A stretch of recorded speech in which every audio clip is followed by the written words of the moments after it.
Hi everyone, my name is Chai Sin. Today I am going to present my report which is on the topic of water pollutions at Ganga River in India. So, let us know the content of this video. We will start with the introductions and continue by the factors of pollution and continue by the effects of pollution and solution. Therefore, we will end by a conclusion. So, let's start with the introduction. Water is essential for all life. It covers about 75% of Earth's surface and supports everything from agriculture to ecosystem. In India, the Ganga River is facing several pollutions from industries, untreated sewage, and human activities. This river supports over 500 million people, so the impact is massive. Today, I want to discuss why the Ganga is polluted, what the effects are, and what can be done to fix the problem. So, the first factor that caused the water pollutions at Ganga River is industrial influence. Industrial like tanneries, textiles, and chemical factories often release toxic waste into the Ganga. This waste includes heavy metal like lead, mercury, and cadmium. This metal doesn't break out in nature, they build up in the river and the soil, harming fish, plants, and people. Even though they are laws requiring factories to treat their waste, many doesn't follow them. As a result, the Ganga continues to be polluted by industrial waste. Another major issue is untreated sewage. India produces over 38,000 million liters of sewage every day, but only about 30% of it is treated. For example, in Varanasi, around 200 million liters of raw sewage enter the river daily.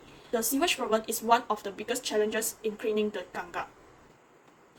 So for the next factor is human activities also contribute to the pollutions. People use the Ganga for bathing, washing clothes, and religious rituals. During festivals like Kumbh Mela, millions of people enters the river at once. This releases the bacteria, soot, and waste into the water. Coliform bacteria, which come from the human waste, are found at dangerous level in the river. This bacteria can show how human behavior is directly polluting the river.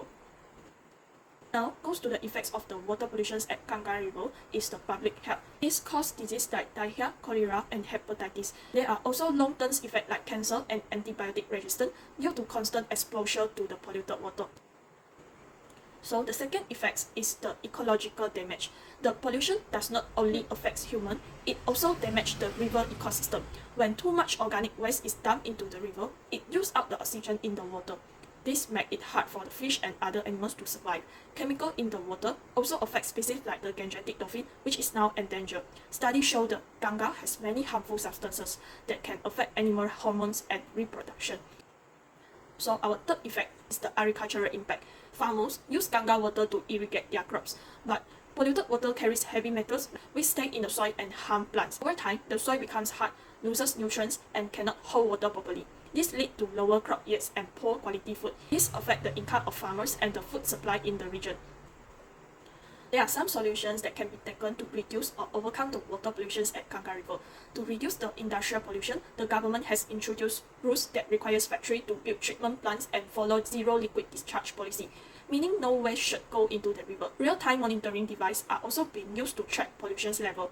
Still, enforcement needs to be stronger and industry need more support to upgrade their system. Then, our second solution is the sewage treatment. The Nanami Gange mission is a government program aimed at cleaning the Ganga. The plan also separates black water from grey water to make treatment more efficient. In rural areas, small systems like biodigesters are used. These efforts are promising, but there are still challenges in keeping the system running and making sure all waste is treated.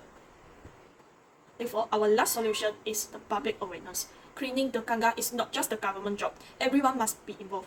Public awareness campaign teach people about the effects of pollution and how they can help. Programs like Ganga Prahari train volunteers to protect the river. School, colleges, and the local groups also take part in cleaning up drives. Media campaigns spread the message to a wider audience. Behavior change, like using proper toilets, avoiding plastic, and no dumping waste, is the key to the long-term success. So now is end by our conclusion. The Ganga River is in serious danger due to the pollutions for industry, sewage, and human behavior. This pollution affects people's health, harm the environment, and damage agriculture. We need stronger action, better technology, and public participation. If we all work together, which involve government, industry, and citizens, therefore, this effort restore the Ganga and protect this important river for future generations. So I also list down all the references that I used in the report and for this video presentation. So that's all for my presentations. Thank you.